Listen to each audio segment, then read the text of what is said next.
नमस्कार छात्रों। हिंदी साहित्य की पुस्तक अंतराल का पहला अध्याय सूरदास की झोंपड़ी गद्य खंड से उद्धृत है। सूरदास की झोंपड़ी प्रेमचंद जी द्वारा लिखे रंगभूमि का एक अंश है, जो कि प्रेमचंद जी उपन्यास सम्राट के रूप में जाने जाते हैं। कहानी के मुख्य पात्र इस तरह से हैं। सूरदास एक अंधा भिखारी है, भैरों गांव का एक निवासी है, सुभागी भैरों की पत्नी है, जगधर भैरों का दोस्त है और मिठुआ सूरदास का पोता है। छात्रों, ये थे कहानी के मुख्य पात्र। अब कहानी के सार की ओर चलते हैं। भैरों की पत्नी सुभागी अपने पति की रोज़ की मार से बचने के लिए सूरदास की झोंपड़ी में शरण लेती है। इसी ईर्ष्या से भैरों सूरदास को अपना दुश्मन समझ उससे किसी भी प्रकार बदला लेने की ठान लेता है, जिससे भैरव सूरदास से ईर्ष्या करने लगता है और इसी ईर्ष्यावश भैरव ने सूरदास की झोंपड़ी में एक रात आग लगा दी और आग लगाने के बाद झोंपड़ी में रखी पैसों से भरी पोटली को उठाकर वहां से फरार हो जाता है।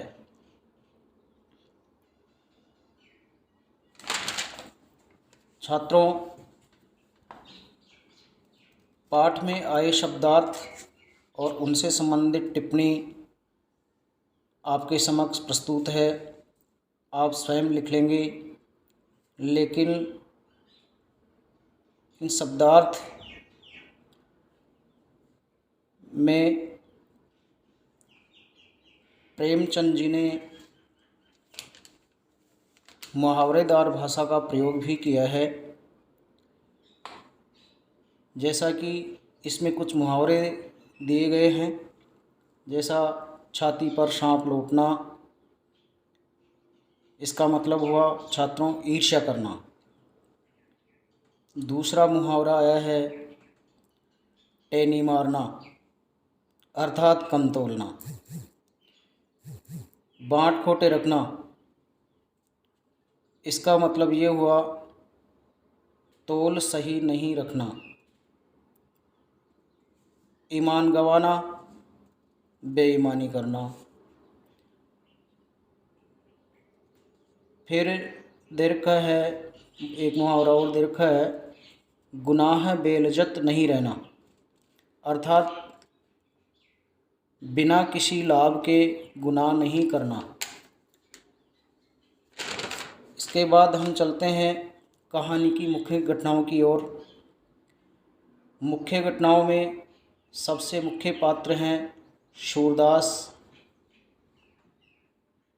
सूरदास एक गरीब अंधा भिखारी है, जैसा कि आपको पहले बता दिया गया है। भीख मांगकर धन एकत्रित किया उसने और बड़ी मेहनत के पश्चात उसने एक फूस की झोपड़ी भी बना ली। वहाँ निवास करता है और धन संचय करने के कारण या उसकी जो अभिलाषाएं हैं, मतलब ये हुआ कि उसने धन संचय क्यों किया। धन संचय करने का एक कारण था, कुछ कारण थे, अर्थात उसके मन में पल रही कुछ अभिलाषाएं। वो अभिलाषाएं क्या थी, एक नज़र डालते हम। पहली अभिलाषा थी मिठुआ का विवाह करना, क्योंकि उसको उसके पिता का पोते का विवाह करना था। फिर दूसरा कारण या दूसरी अभिलाषा थी पितरों का पिंडदान करना, और तीसरी अभिलाषा थी उसकी गांव के लिए एक तालाब बनवाना, अर्थात परोपकार की भावना थी। फिर इन्हीं घटनाओं के मद्देनज़र हम ध्यान देते हैं भैरों। भैरों गांव का एक निवासी है जो खलनायक की भूमिका में है। अपनी पत्नी सुभागी से रोज़ रोज़ लड़ाई करता है और उसकी सोच नकारात्मक बन जाती है। सुभागी भैरों की पत्नी, भैरों इसे रोज़ मारता था, अर्थात सुभागी को भैरों रोज़ाना मारता था, उसकी पिटाई करता था। और उस रोज़ रोज़ की मार से बचने के लिए परेशान होकर सुभागी भय सूरदास की झोंपड़ी में शरण ले लेती है। अब इससे भैरों की सोच पर क्या प्रभाव पड़ा? क्योंकि उसकी सोच नकारात्मक हो गई, उसकी सोच बदल गई और उस सोच के अनुसार उसने उससे बदला लेने के लिए, सूरदास से बदला लेने के लिए उसकी झोंपड़ी में आग लगाने की सोच ली। जब सुभागी मार से बचने के लिए सूरदास की झोंपड़ी में शरण लेती है तो भैरों को ईर्ष्या होने लगी, उसको उससे जलन होने लगी। वह सोचता था सूरदास सुभागी पर डोरे डालता था एवं उनके बीच कोई गलत संबंध है, ऐसा भी वह समझने लगा था। इसलिए भैरों ने सोचा कि सूरदास की झोंपड़ी जलाकर वह उसके द्वारा जमा किए गए पैसों को चुरा लेगा, ऐसा उसने प्री प्लान किया। भैरों द्वारा आग लगाना, क्योंकि इसने जो प्लान किया था उस प्लान के अनुसार उसने सूरदास की झोंपड़ी में आग लगाने की ठान ली थी। और उसने आग कैसे लगाई ये देखते हैं। भैरों ने बदले की आग बुझाने के लिए एक रात सूरदास की झोंपड़ी में घुसकर आग लगा दी। आग लगाने के बाद उसके पैसों की पोटली को भी वहाँ से उठा ले गया और वहाँ से फरार हो गया। जब चारों ओर धूं-धूं करती आग दिखाई दी, क्योंकि सूरदास की झोंपड़ी बहुत तेज़ी से जल रही थी, चारों ओर धुआं फैल रही थी। इसे देख कर के गांव वालों में जाग हो गई और गांव वालों ने आग बुझाने का प्रयास किया। आग बुझाने पूरा गांव इकट्ठा हो गया, पर सूरदास उस समय बड़ा निराश था, वह कुछ भी नहीं बोल रहा था। सूरदास को झोंपड़ी से ज़्यादा, यानी कि उसकी झोंपड़ी तो जल रही थी, लेकिन उसकी झोंपड़ी को जलने से उसे दुख नहीं था। इतना दुख उसको उसकी पोटली खो जाने का था, क्योंकि उसकी वर्षों की कमाई उसमें थी। इसलिए उसका जो सपनों का जो संसार बुना हुआ था, वो सपनों का संसार धूमिल हो गया था। इसलिए उसको सबसे बड़ा दुख उस पोटली के खो जाने का था, क्योंकि उसी पोटले में उसकी समस्त इच्छाएं निहित थी।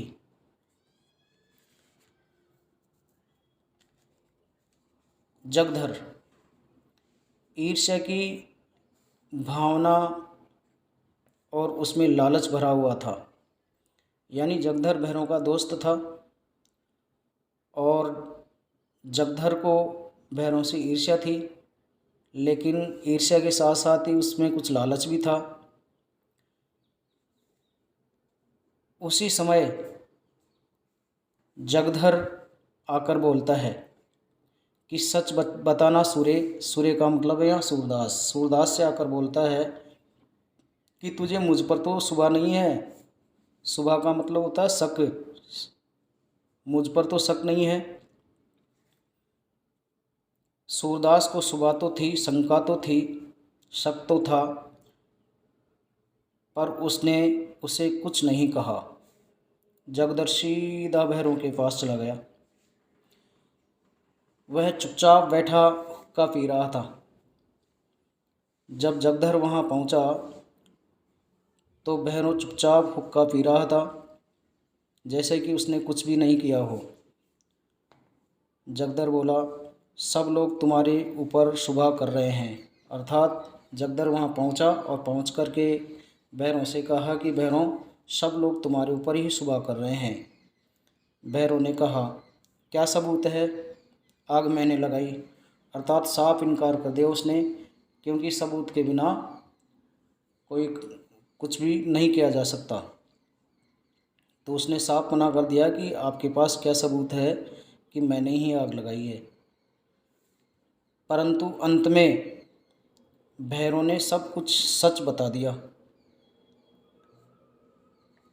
तो जगदर कहता है कि भाई, मेरी तो सलाह है उसके पैसे वापस दे दो, क्योंकि जब दोनों के बीच वार्तालाप चलती है तो वार्तालाप हो रही थी। उस वार्तालाप के दौरान कुछ उसने जगधर ने भैरों से कुछ कहा, ऐसी वैसी बातें, जिससे उसने संपूर्ण बातें उगल दी, संपूर्ण बातें जगधर को सच सच बता दी।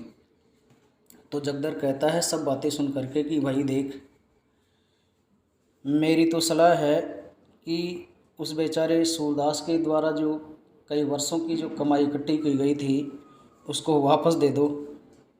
उसकी मशक्क़त की कमाई है, अर्थात उसने बहुत भाग दौड़ की है, मेहनत की है, भीख मांग कर पैसा इकट्ठा किया है, तो वो भाग दौड़ की कमाई है, तुम्हें हजम नहीं होगी। जगधर को कोई हमदर्दी नहीं थी, वो सिर्फ भैरों से ईर्ष्या कर रहा था।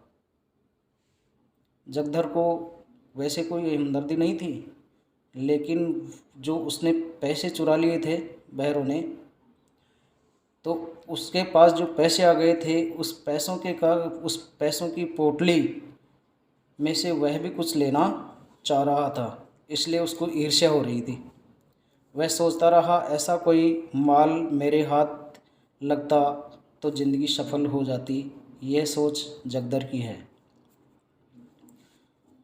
आर्थिक हानि गुप्त रखना, अर्थात सूरदास की झोंपड़ी में जब आग लगी तो उसका पैसा उसी में था, पैसों की पोटली उसी में थी, लेकिन उसने सबके सामने अपनी आर्थिक हानि को उद्घाटित नहीं किया। सूरदास का मानना था कि एक अंधे भिखारी के लिए गरीबी इतनी शर्म की बात नहीं है, क्योंकि अंधा भिखारी था और अंधा होने के साथ ही उसके पास पैसे कहाँ से आए। तो वह गरीब ही दुनिया की नज़र में बनना चाहता था और पैसों की बात वो बताना नहीं चाहता था, क्योंकि लोग सोचते हैं कि इसके पास इतना धन कहाँ से आया। तो वह दुनिया की नज़र में गरीब ही बना रहना चाहता था। सूरदास जगदर से अपनी आर्थिक हानि गुप्त रखना चाहता था। फिर अगला कारण है, सूरदास अपनी 3 इच्छाएं पूरी करना चाहता था, क्योंकि उसकी 3 इच्छाएं उस पोटली में समाहित थी। वह अपनी 3 इच्छाएं पूरी करना चाहता था, लेकिन इस तरीके से कि लोग समझे कि भगवान गरीबों की सहायता करते हैं, न कि दुनिया के सामने पैसों की बात करके। गरीब बन करके ही वह संपूर्ण अपनी इच्छाएं पूर्ण करना चाहता था। गरीब बन करके सूरदास यही समझता था कि भिखारी के लिए धन संचय पाप है, इसलिए उसने जगधर से आर्थिक हानि को गुप्त रखा। जगदर ने कहा, मैंने थैली आंखों से देखी, यानी सुभागी से जगदर ने कहा कि मैंने थैली आँखों से देखी है। तो सुभागी ने कहा, अब चाहे कुछ भी हो, मैं थैली लाऊंगी। आखिर वह कहाँ कहाँ छुपाएगा। अर्थात सुभागी जो है भैरव द्वारा चुराई गई उस थैली को प्राप्त करने के लिए भरसक प्रयास करती है। वह कैसे भी उसको प्राप्त करना चाहती है और उसने जगदर से कहा कि आपने सच कहा कि उसी ने उस पैसों की थैली को चुराया है, तो वह आखिर कहाँ कहाँ उसको छुपा सकता है। वो जहाँ भी छुपाएगा मैं उसका पीछा नहीं छोड़ूंगी और थैली ला करके ही रहूंगी, ऐसा उसने कहा। सूरदास की सोच पर नज़र डालते हैं। वह सोच रहा था कि रुपए मैंने ही तो कमाए हैं, क्या फिर नहीं पाया जा सकता। अर्थात रुपए उसी सूरदास ने तो कमाया था और उस पैसों को क्योंकि गया हुआ धन फिर से प्राप्त किया जा सकता है, कमाया जा सकता है, मेहनत की जा सकती है। उसको पूर्ण विश्वास था कि मैं फिर से मेहनत करूँगा, फिर से वह भीख मांगेगा और भीख मांग करके फिर से प्राप्त कर लेगा। ऐसा उसने दृढ़ विश्वास किया अपने मन में। उसे सुभागी की भी फिक्र हो रही थी। इसके पीछे एक कारण निहित था, क्योंकि जब ऐसा होगा अर्थात वह बहरों पर शक के अनुसार कोई कार्यवाही करता तो फिर सुभागी पर कोई आँच आती। इस वजह से वह नहीं चाह रहा था कि भैरव से पैसे वापस ले। यह सब सोचते सोचते वह रोने लगा। अचानक वह चौंका, क्योंकि पैसों के खो जाने का गम था, मानसिक पीड़ा उसको हो रही थी। अचानक वह रोने लगा तो अचानक वह चौंका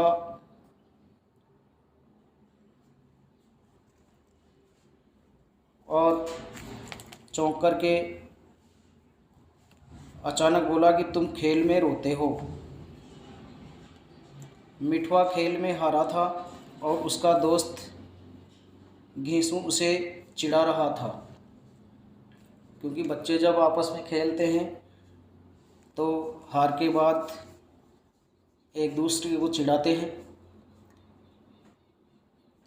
प्रेमचंद जी ने बच्चों की जो मनोवैज्ञानिक तरीके से जो एक भावनाएं होती हैं उन भावनाओं को भी यहाँ प्रस्तुत किया है, क्योंकि आपस में एक दूसरे को हारने के पश्चात बच्चे चिढ़ाते भी हैं और इसी बात को यहाँ पर प्रस्तुत किया है प्रेमचंद जी ने। सूरदास खुद से कहने लगा, वाह, मैं तो खेल में ही रोता हूँ, कितनी बुरी बात है। यहाँ तक कि बच्चे भी इस बात को बुरी समझते हैं और मैं तो कितना बड़ा हूँ। सूरदास बड़ा होकर कहता है कि सच्चे खिलाड़ी रोते नहीं। तो इस प्रकार से अपने आप को बड़ा मान करके वह कहता है कि जो सच्चे खिलाड़ी होते हैं वो खेल में कभी नहीं रोते। सूरदास को पुनर्निर्माण में भी पूरा पक्का विश्वास था। सूरदास की जब झोंपड़ी जलकर राख हो गई तो मिठवा आकर कहता है कि कोई फिर आग लगा दे तो। सूरदास ने कहा, तो फिर बनाएंगे। मिठवा चाहता है कोई 1000 बार लगा दे तो। सूरदास ने फिर पूर्ण विश्वास से कहा, तो हम 1000 बार बनाएंगे। मिठवा ने कहा, कोई 100 लाख बार लगा दे तो। सूरदास बोला, तो हम 100 लाख बार ही बनाएंगे। इस प्रकार से ये कहानी का सार रूप है और इस कहानी से बनने वाले महत्वपूर्ण प्रश्न इस तरह से हैं। सूरदास की चारित्रिक विशेषताएं लिखिए। तो सूरदास की चारित्रिक विशेषताएं क्या थी, क्या क्या चारित्रिक विशेषताएं हैं, ये आपको अध्याय जो आपने पढ़ा इस अध्याय में से आप देख करके हल करेंगे। दूसरा प्रश्न, भैरव ने झोंपड़ी क्यों जलाई, इसका कारण भी आपको पता है, जैसा कि आपने अध्याय पढ़ा है, इसमें से देख करके आप लिखेंगे। तीसरा प्रश्न, वह फूस की राख न थी, अभिलाषाओं की राख थी, स्पष्ट कीजिए। अर्थात उसने जो फूस की जो उसकी झोंपड़ी थी, वो झोंपड़ी जल चुकी थी, लेकिन जलने के बाद जो राख बची, उस राख को अभिलाषाओं की राख बताई है। तो आप इस प्रश्न का उत्तर भी इसमें देख करके आप कर लेंगे। सूरदास ने जगदर से आर्थिक हानि गुप्त क्यों रखी, इसका कारण भी आपको यहाँ दे रखा है, आप देख करके हल करेंगे। सूरदास फिर पांचवा प्रश्न है, जगदर के मन में ईर्ष्या का भाव क्यों जगा, तो इसका कारण भी आपके यहाँ इस लेसन में अध्याय में लिखा हुआ है। छठा प्रश्न है, जगदर कौन है, जगदर का परिचय आपको मुख्य पात्रों में ही प्राप्त हो गया है, आप लिख लेंगे। सातवां प्रश्न है, सूरदास की झोंपड़ी किसने जलाई, इसका भी आपको पता है किसने झोंपड़ी जलाई थी। आठवां प्रश्न, मिठवा कौन था, तो मुख्य पात्रों में ही इसका परिचय आपको मिल चुका है, आप देख करके लिख लेंगे। नवा प्रश्न है, सूरदास किस में विश्वास रखता था, तो मुख्य जो घटनाएं हैं इन घटनाओं में इसका उत्तर आपको मिल जाएगा, आप स्वयं इसका उत्तर लिखेंगे। धन्यवाद।